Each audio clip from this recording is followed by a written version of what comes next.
हरे कृष्णा राधे राधे। तो फ्रेंड्स, इस बार होली पर चंद्र ग्रहण है। फागुन पूर्णिमा 2 की है या 3 की है, व्रत कब करना है, पूजा कब करना है और ग्रहण कब पड़ रहा है। 3 तारीख को चंद्र ग्रहण है।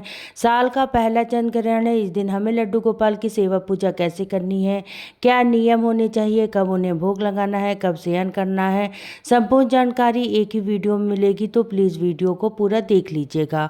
और सबसे पहले मैं आपको बता दूँ, तुलसी से रिलेटेड जो भी सवाल आ रहे थे, जैसे बहुत सारे लोगों के कमेंट आ रहे थे कि दी हमारी तुलसी जी सूख गई हैं। तो देखिए, अभी सर्दियों का टाइम था इसलिए तुलसी जी सूख गई थी। अब आप तुलसी जी फिर से लगाइए, अब मौसम अच्छा हो गया है, तुलसी हरी भरी हो गई है। और कभी भी घर में एक तुलसी नहीं होनी चाहिए। ऐसा नहीं है कि आप उस तुलसी की पूजा कर रहे हैं और उसी में से बार बार पत्ते भी तोड़ रहे हैं। आप ये सब नहीं होने चाहिए।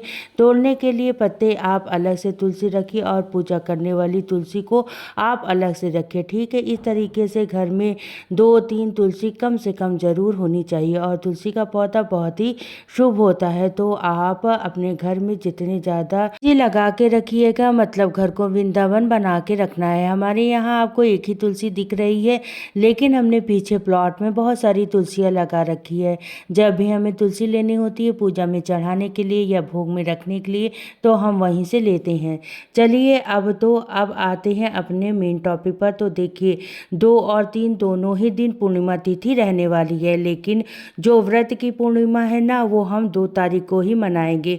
क्योंकि एक तो पूर्णिमा तिथि में चंद्रमा का पूजन होता है, जो कि संध्या के समय प्रदोष काल में 2 तारीख को पूर्णिमा शुरू हो जाएगी। और पूर्णिमा के साथ क्योंकि भद्रा भी लग रहा है, तो कुछ लोगों के कमेंट आ रहे थे क्या भद्रा में हम सत्यनारायण भगवान की कथा कर सकते हैं या पूजन कर सकते हैं चंद्र देवता का। तो हाँ जी, बिल्कुल, पूजा पाठ में भद्रा काल में मान्य नहीं होता है, बल्कि इस समय पर किए गए पूजा पाठ का फल हमें कई गुना होकर मिलता है, ठीक है।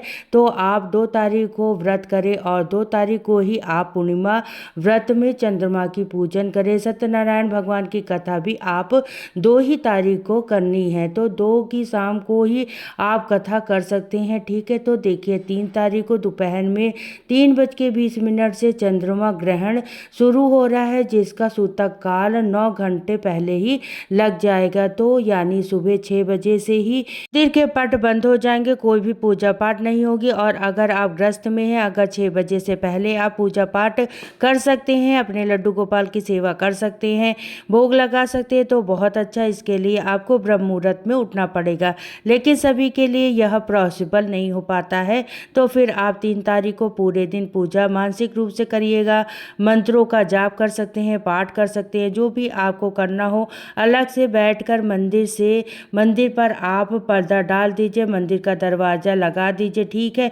और संध्या के समय जो फिर 3 तारीख को शाम को 6:30 बजे के करीब ग्रहण समाप्त हो जाएगा, तो उस समय पर आप झाड़ू पोछा तो नहीं लगा सकते हैं। तो आप क्या करेंगे, शाम को झाड़ू तो आप पहले ही निकाल दीजिएगा, दिन छिपने से पहले, ठीक है। और देखिए, जो भी घर के मुख्य महिला हैं वो गंगा जल मिले हुए पानी से स्नान कर लीजिएगा।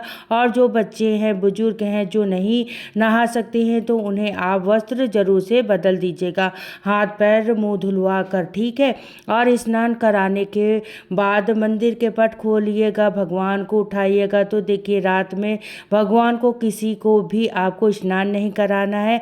आप खाली गंगा जल छिड़ककर थोड़े से कपड़े से मंदिर को आप साफ कर लीजिएगा, पोंछ लीजिएगा और धूप दीप जलाइएगा, मंदिर में घंटी बजाइएगा, पूजा आरती आदि भोग लगाइएगा, इस तरीके से। और उसके बाद आपको किचन वगैरह में गैस चूल्हे को अच्छे से साफ करके और सात्विक भोजन आए भगवान को भोग लगा के सभी लोग प्रसाद ग्रहण करें। और देखिए, जब जो लोग भी पूर्णिमा का व्रत करते हैं वो 2 तारीख को ही करेंगे। और सत्यनारायण भगवान की कथा हो गई, चंद्रमा की पूजा हो गई, सब 2 तारीख को ही करेंगे। लेकिन जो दान पुण्य होता है वो 3 तारीख को ही करेंगे।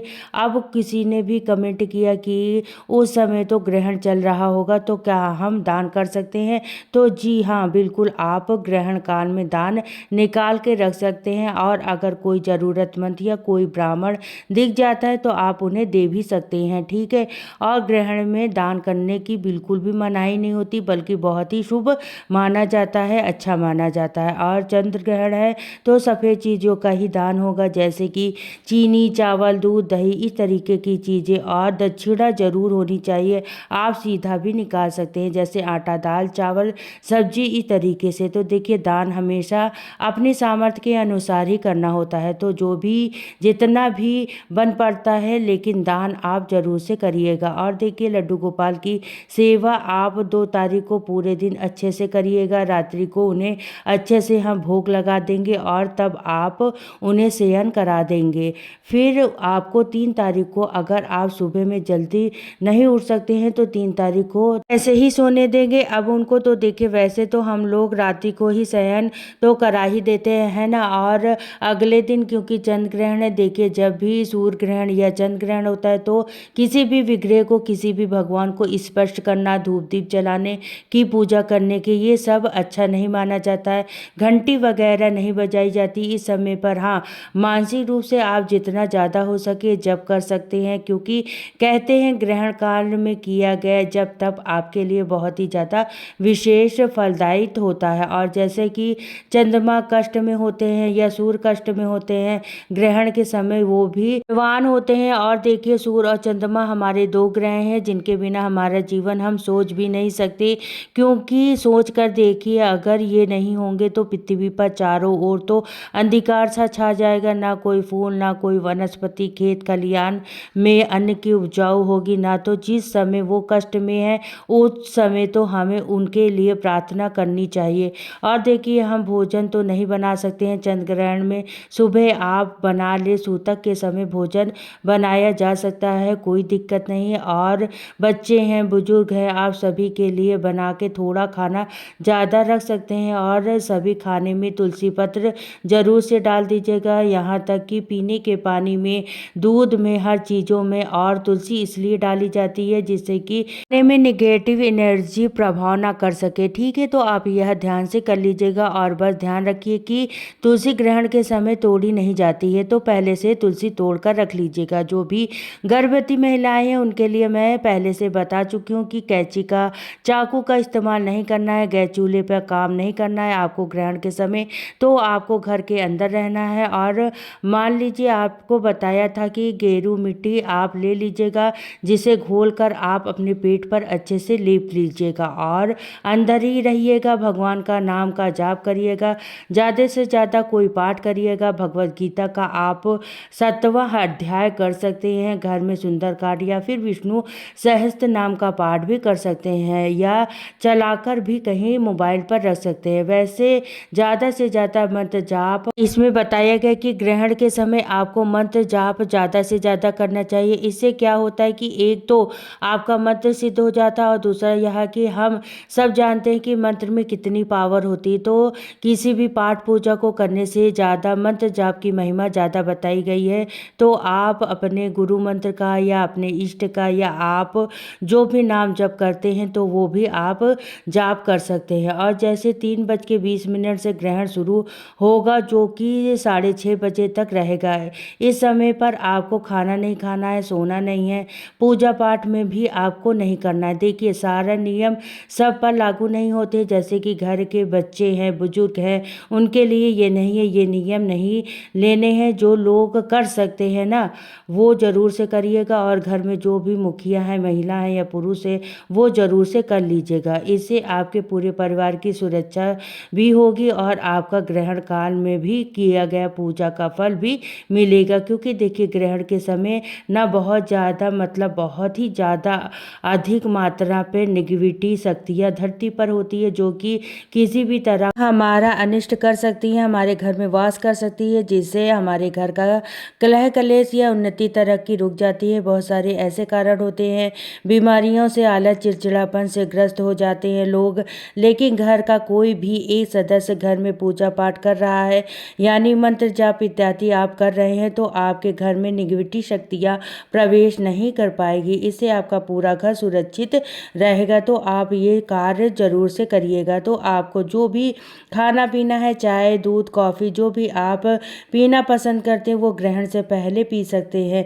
अच्छे से मुंह शुद्धि करके फिर आप माला जाप करिएगा। और देखिए, कुछ लोग कहते हैं नारायण मंत्र का यानी ओम नमो भगवते वासुदेवाय का हम जाप कर सकते हैं या नहीं? बिल्कुल आप कर सकते हैं, कोई दिक्कत नहीं है। नमः शिवाय, ओम नमः शिवाय, जो भी मंत्र, दुर्गा जी का भी मंत्र है, ओम दुर्गाय नमः, जो भी मंत्र में आपको रुचि है, मतलब जो भी आपके इष्ट भगवान हैं उनके मंत्रों का भी आप जाप कर सकते हैं। गुरु मंत्र अगर आपने लिया हुआ है तो उनका भी आप जाप कर सकते हैं। और अगर आप पीरियड्स की अवस्था में हैं तो माला से जाप नहीं करेंगे, फिर आप उंगली से या फिर काउंटर से आप कर सकते हैं, टेली काउंटर, उससे भी आप जाप कर सकते हैं। और शाम को जब ग्रहण समाप्त हो जाएगा फिर स्नान करके आप भोजन बनाइएगा, तब आप भगवान को भोग प्रसाद और भोग लगाइएगा, ठीक है। इस तरीके से आपको ग्रहण के नियम जरूरी करना है। और जो भी लोग कह रहे हैं ना लड्डू गोपाल हमारे छोटे से हैं तो हम कई बार भोग लगाते हैं, ऐसा कैसे चलेगा? तो देखिए ऐसा नहीं है,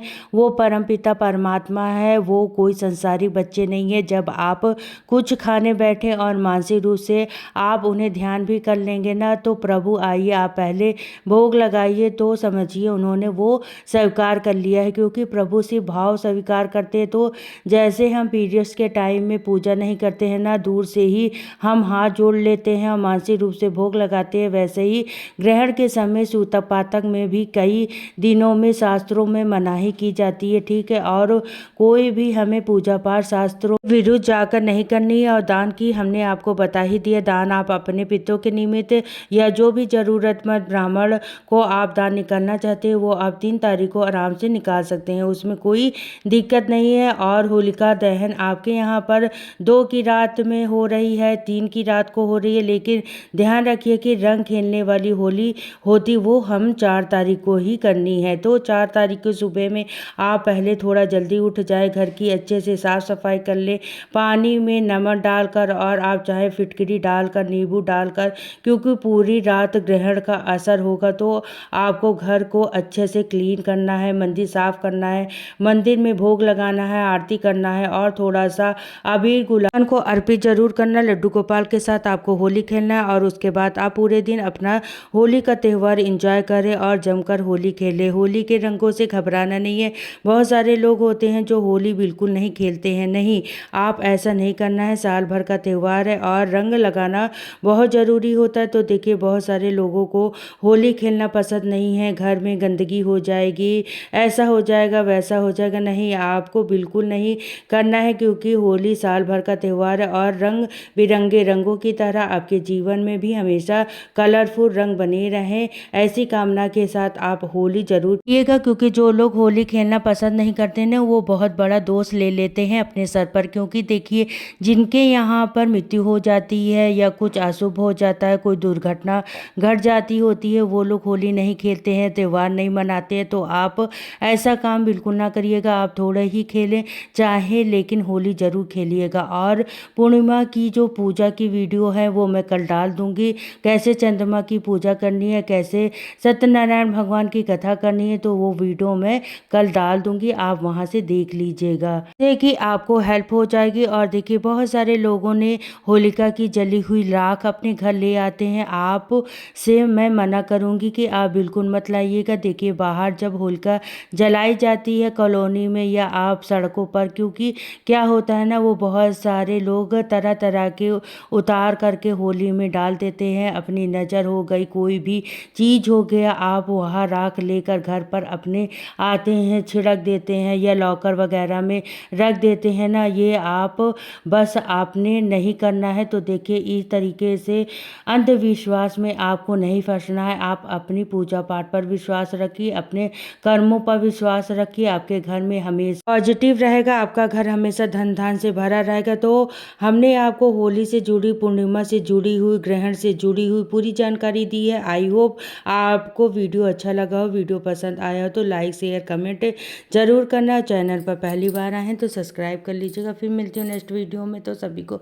राधे राधे, जय श्री कृष्णा।